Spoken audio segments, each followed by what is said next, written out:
Many people love theories about aliens, unknown worlds, and surreal landscapes that seem straight out of a science fiction movie. But what if I told you that there was a place on Earth that seemed to have come from another planet? An island where trees defy all logic, where caves hold mysterious inscriptions from ancient civilizations, where legends speak of sorceresses who hypnotized sailors, and where exotic creatures roam an ecosystem that exists nowhere else in the world. It's such a bizarre scenario that many people hardly believe it's real. But it is. Today, Bello Mundo takes you to one of the strangest and most fascinating destinations on the planet, Socotra, the alien island of Earth. Number 1. Location and geographical data. If there's one place on the planet that looks like it's straight out of a science fiction movie, it's Socotra. And before we dive into its curiosities, let's understand where exactly this surreal island is located. Socotra is part of Yemen, but if you look at the map, you'll notice that it's a long way from the mainland. In fact, the island lies in the Indian Ocean, about 350 kilometers off the coast of the Arabian Peninsula. This means that it is closer to Somalia than to Yemen itself, which says a lot about its geographical isolation. And this isolation has made Socotra one of the most unique places in the world. Around 37% of the plants and 90% of the reptiles that live there do not exist anywhere else on the planet. It is a veritable open-air nature museum, with species that have evolved in a totally different way to the rest of the world.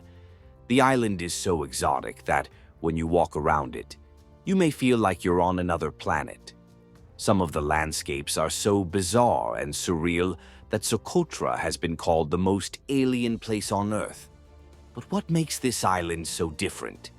That's what we're about to find out. Get ready to discover one of the most mysterious and incredible destinations in the world. Number 2. History. Although today it belongs to Yemen, Socotra has been coveted by several civilizations over the centuries. From the Greeks, who mentioned this mysterious island in the 1st century after Christ, to the British, who turned it into a protectorate in the 19th century, everyone wanted a piece of this lost jewel in the middle of the Indian Ocean. The Greeks called Socotra the island of the Dioscuri, in honor of Castor and Pollux, the twin brothers of mythology.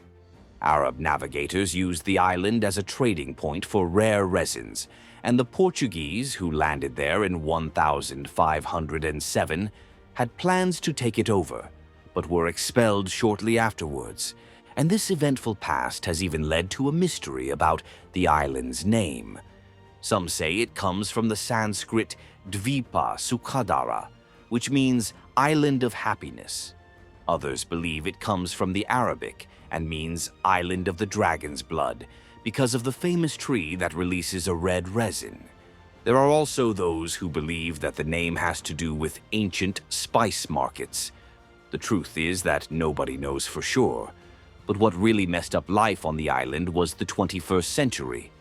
In 2014, Yemen sank into a bloody civil war, considered by the UN to be the worst humanitarian crisis in the world today.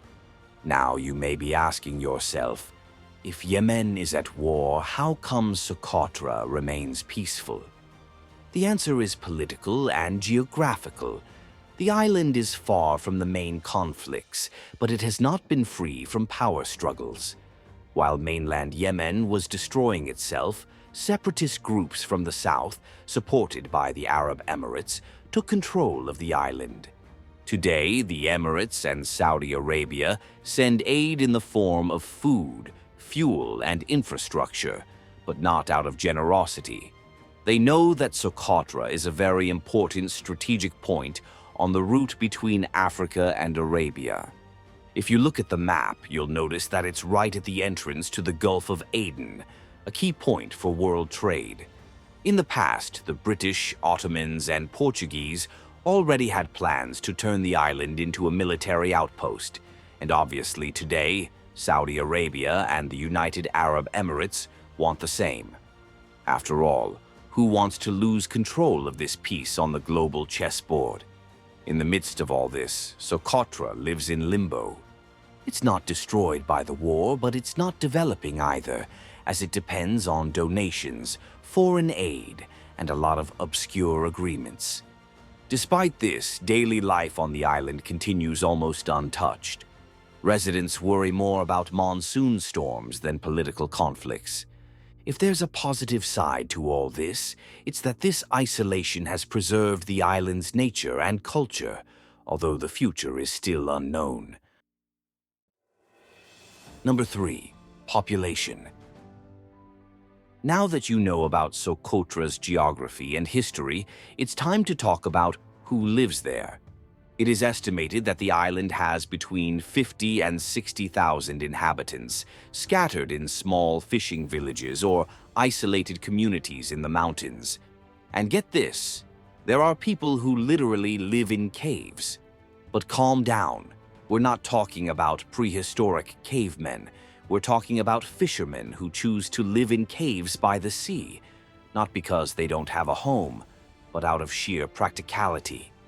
As the island is punished by strong winds and scorching temperatures, many residents have found the caves a perfect natural shelter from the heat and sandstorms. Some of these modern-day cavemen even welcome tourists, offering tours to show off giant starfish and exotic fish. In terms of religion, the majority of the population follows Islam, but with less rigid customs than in the rest of Yemen. Women, for example, tend to have more freedom to move around, and veiling is not always compulsory. This doesn't mean that there aren't traditions that attract attention. Polygamy, for example, is still legal on the island. But before you judge, it's worth remembering that in Islam, a man can have up to 4 wives as long as he can support them equally. If he doesn't provide decent living conditions for all of them, the practice is considered a sin. Number 4. Cooking and the simple everyday life. What's there to eat? Basically, fish and seafood are the main dish. It's fish for lunch, dinner, and sometimes even breakfast. Depending on the region, goat meat is also cooked, accompanied by rice or flatbread, similar to a chapati. The seasoning is inherited from the Arab tradition, with plenty of use of cumin, coriander, pepper, and the like. The main source of protein comes from fish. Tuna, mackerel, snapper, octopus, and other sea creatures appear on the menu. And there are no big supermarkets. Most villages have small markets or stalls selling vegetables and spices brought in occasionally from off the island. On a day-to-day basis, many families gather in a common area of the house or tent to share a meal, sitting on the floor and eating with their right hand, in traditional Arab style. They chat, tell stories, drink tea, and, depending on the village, chew khat, which is very common. Nor should we forget the community celebrations, for example, a wedding. The whole village gets together, there's a feast, traditional music is played with drums and flutes, and people dance in circles. Men and women are usually separated because of Islamic traditions.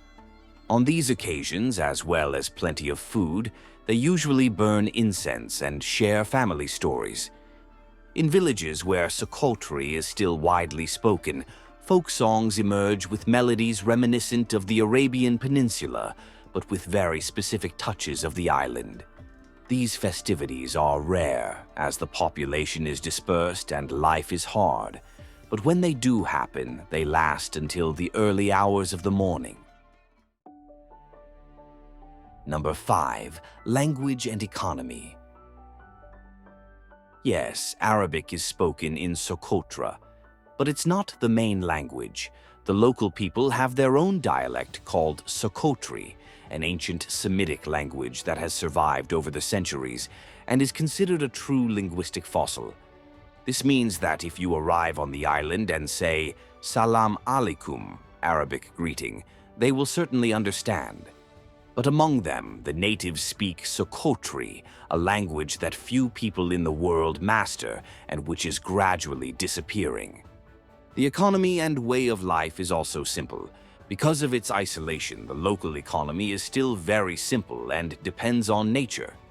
Fishing is the main activity, with tuna, octopus, and other seafood being sold in local markets and even exported.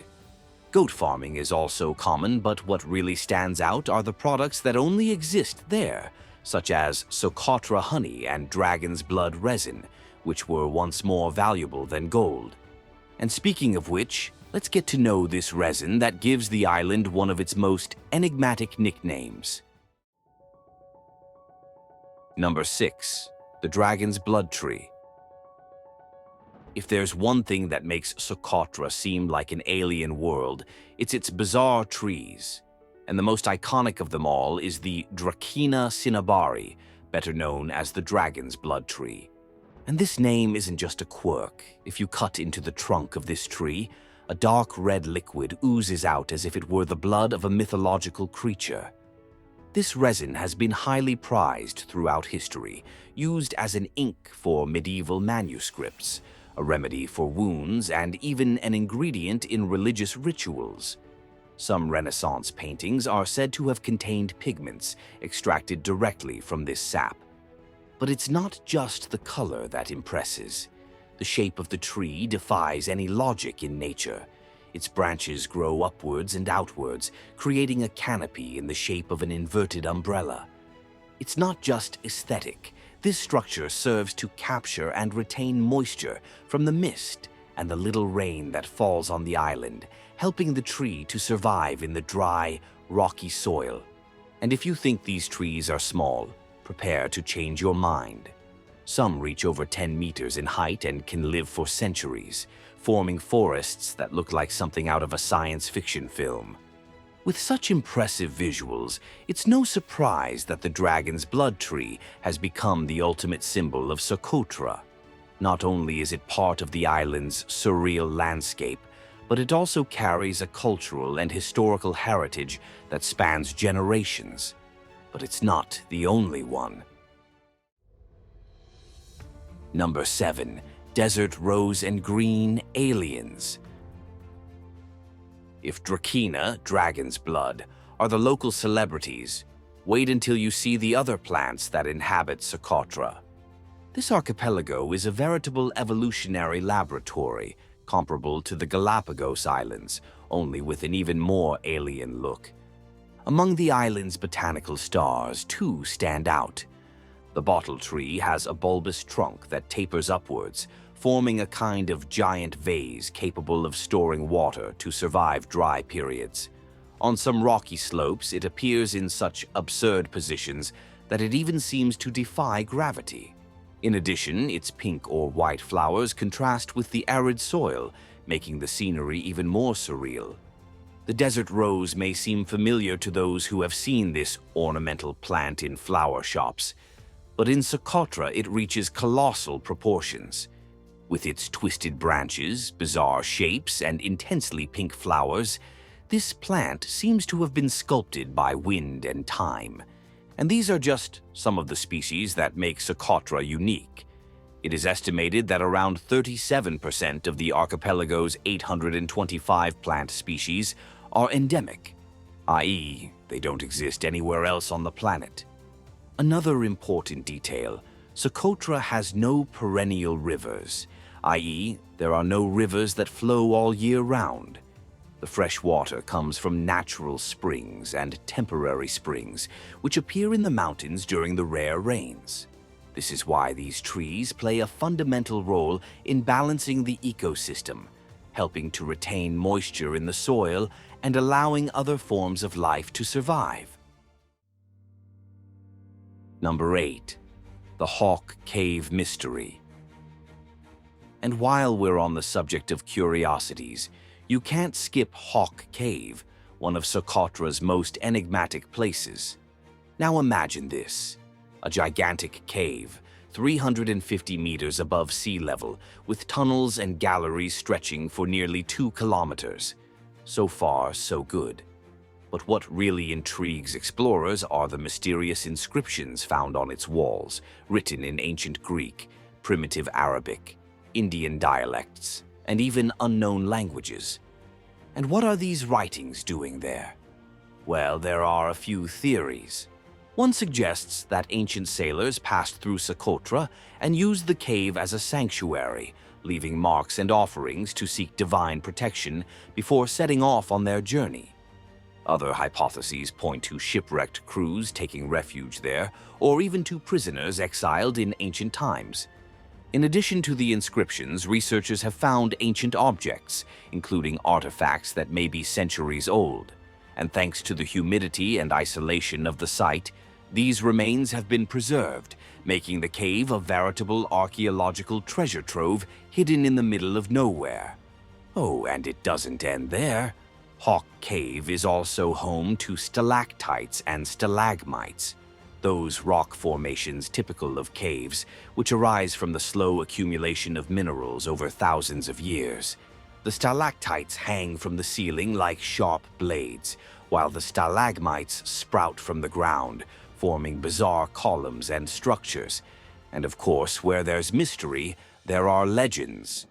Locals believe that the cave is inhabited by jinns, spirits from Arab folklore, or that it was once used for witchcraft rituals.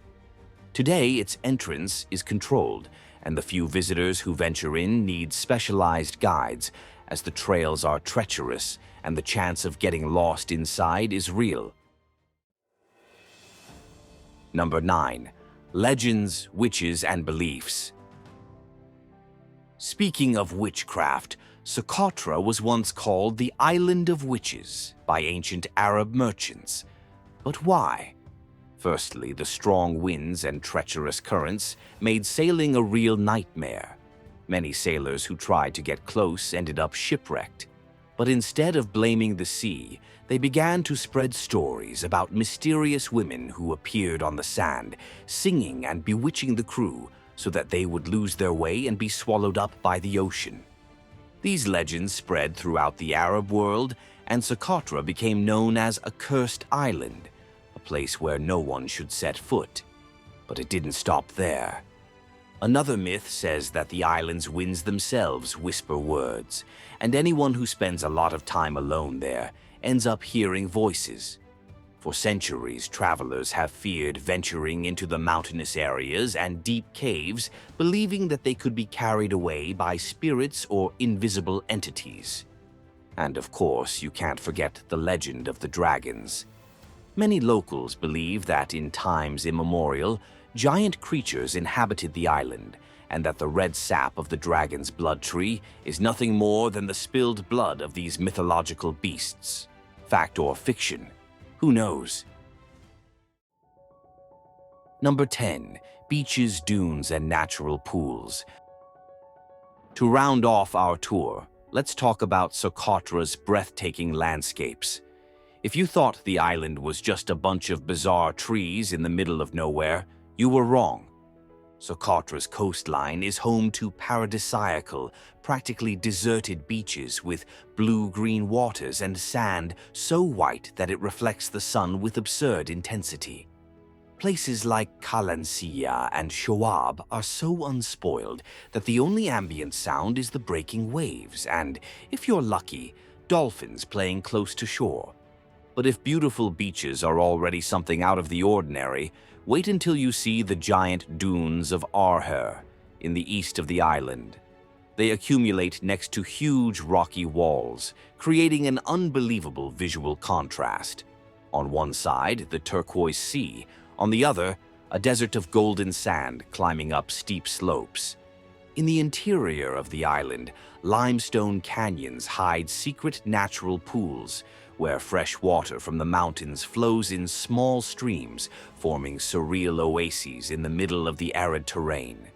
These places are so remote that when you arrive, you feel like you're stepping into an untouched part of the world, with no stalls, no soundtrack of street vendors, just silence and raw nature. If there were a paradise lost on the map, Socotra would certainly be among the strongest candidates. After getting to know a little of this alien island, with its bloody trees, caves full of inscriptions, fishermen living in caves, its own language and unforgiving winds, we can only conclude Socotra is proof that the world still has corners where the human imagination barely believes they are real. So tell me, which of these curiosities surprised you the most? Had you ever heard of this place? Whatever your reaction, let us know in the comments. Thank you for making it this far, and we'll see you on your next adventure in our Bello Mundo.